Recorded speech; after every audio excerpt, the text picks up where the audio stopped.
Assalamualaikum warahmatullahi wabarakatuh. Hai, apa kabar sahabat dan para subscriber yang dimuliakan Allah? Semoga selalu sehat dan masih kuat untuk puasanya ya.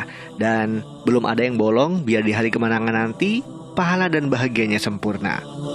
Oke, di ngabuburit bareng Rizky di hari ke-11 ini bertepatan dengan haul Sayyidah Khadijah Al-Kubro. Jadi Rizky akan berbagi kisah tentang beliau. Selamat menyaksikan ngabuburit bareng Rizky.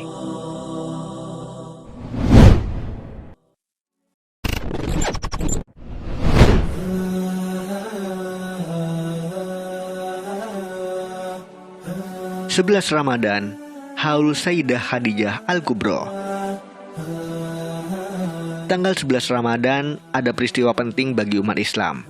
Wafat sekaligus diperingatinya haul Ummul Mukminin Sayyidah Khadijah Al-Kubro. Manaqib Sayyidah Khadijah Al-Kubro berikut ini diambil dari kitab Al-Bushra karya Sayyid Muhammad bin Alwi Al-Maliki Al-Hasani rahimahullah. Bismillahirrahmanirrahim. Sayyidah Khadijah wafat. Sayyidah Khadijah wafat pada hari ke-11 bulan Ramadan tahun ke-10 kenabian, 3 tahun sebelum Rasulullah hijrah ke Madinah. Wafat dalam usia 65 tahun. Diriwayatkan ketika Khadijah sakit menjelang ajal, Khadijah berkata kepada Rasulullah SAW, "Aku memohon maaf kepadamu, ya Rasulullah, kalau aku sebagai istrimu belum berbakti kepadamu." Jauh dari itu ya Khadijah, engkau telah menyokong dakwah Islam sepenuhnya, jawab Rasulullah SAW. Kemudian Khadijah memanggil Fatimah Az-Zahra dan berbisik, "Fatimah putriku, aku yakin ajalku segera tiba. Yang kutakutkan adalah siksa kubur. Tolong mintakan kepada ayahmu. Aku malu dan takut memintanya sendiri, agar beliau memberikan sorbannya yang biasa untuk menerima wahyu agar dijadikan kain kafanku." Mendengar itu, Rasulullah SAW berkata, "Wahai Khadijah, Allah menitipkan salam kepadamu dan telah dipersiapkan tempatmu di surga." Ummul Mukminin Sayyidah Khadijah pun kemudian menghembuskan nafas terakhirnya di pangkuan Rasulullah SAW. Didekapnya istri beliau itu dengan perasaan pilu yang teramat sangat. Tumpahlah air mata mulia beliau dan semua orang yang ada di situ. Saat itu malaikat Jibril turun dari langit dengan mengucap salam dan membawa 5 kain kafan. Rasulullah SAW menjawab salam Jibril dan kemudian bertanya, "Untuk siapa kain kafan itu ya Jibril?" "Kain kafan Khadijah, untuk engkau ya Rasulullah, untuk Fatimah, Ali, dan Hasan," jawab Jibril. Jibril berhenti berkata dan kemudian menangis. Rasulullah bertanya, "Kenapa ya Jibril?" Jibril menjawab, "Cucumu yang satu, Husain, tidak memiliki kafan. Dia akan dipenggal dan gugur syahid tanpa kafan dan tak dimandikan," sahut Jibril. Rasulullah SAW berkata di dekat jasad Khadijah, "Wahai Khadijah istriku sayang, demi Allah, aku takkan pernah mendapatkan istri sepertimu. Pengabdianmu kepada Islam dan diriku sungguh luar biasa. Allah Maha mengetahui semua amalanmu. Semua hartamu kau infakkan untuk Islam. Kaum muslimin pun ikut menikmatinya. Semua pakaian kaum muslimin dan pakaianku ini juga darimu. Namun begitu, mengapa permohonan terakhirmu kepadaku hanyalah selembar sorban?"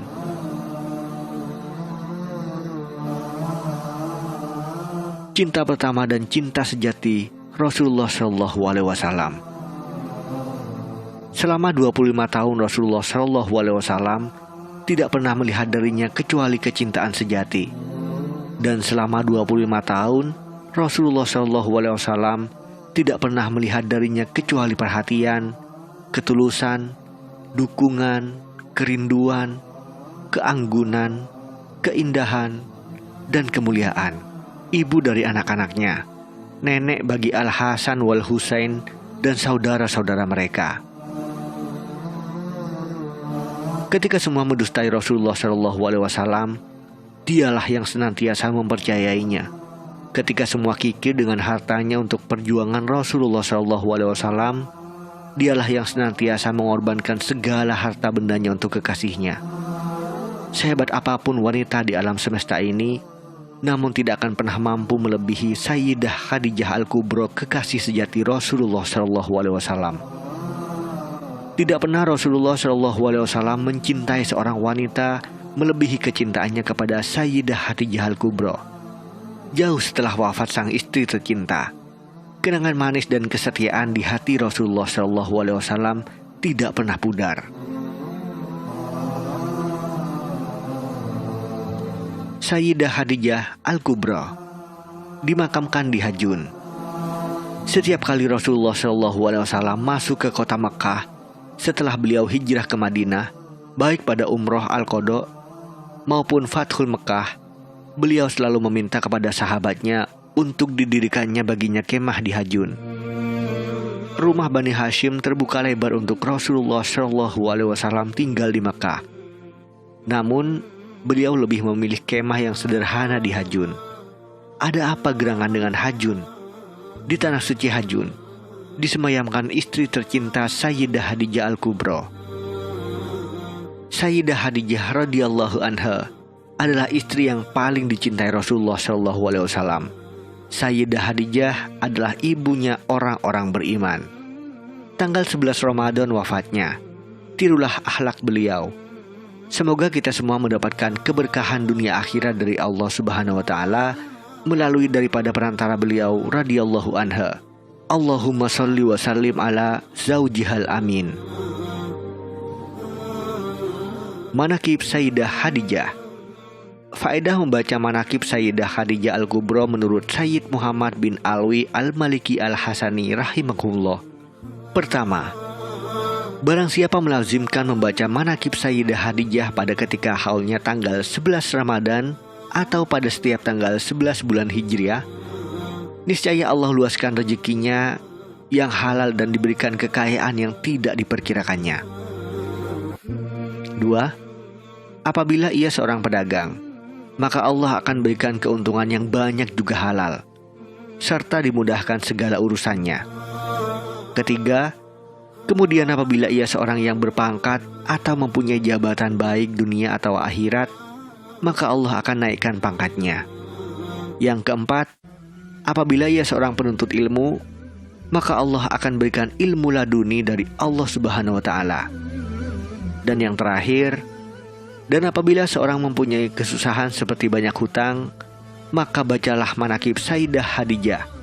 Dan jikalau ia mampu untuk menyembelih kambing dan dagingnya dibagikan, serta pahalanya dihadiahkan kepada Sayyidah Khadijah, insya Allah akan luaskan rezekinya yang halal dan akan terbayar hutangnya dan disampaikan segala hajatnya dunia dan akhirat. Mujarab. Khadijah sebagai Ummul Mukminin. Ummul Mukminin adalah nama kunyah para istri Rasulullah SAW, termasuk Khadijah Al-Kubra. Nama kunyah adalah nama panggilan yang diawali dengan nama Abu atau Ummu yang disandarkan kepada nama anaknya.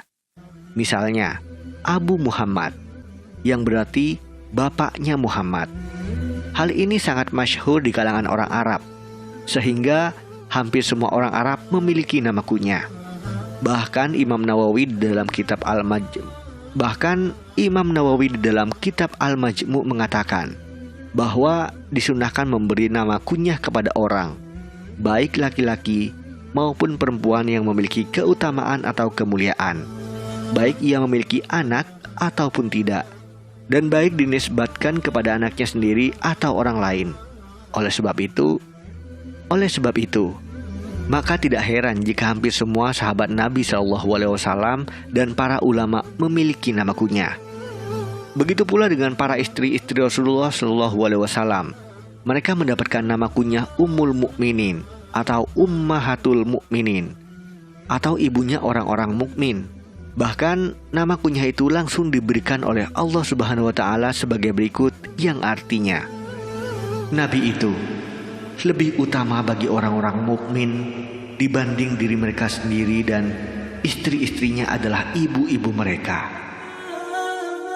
Quran Surat Al-Ahzab ayat 6. Wallahu a'lam bishawab. Wassalamualaikum warahmatullahi wabarakatuh. Selamat menunaikan ibadah puasa.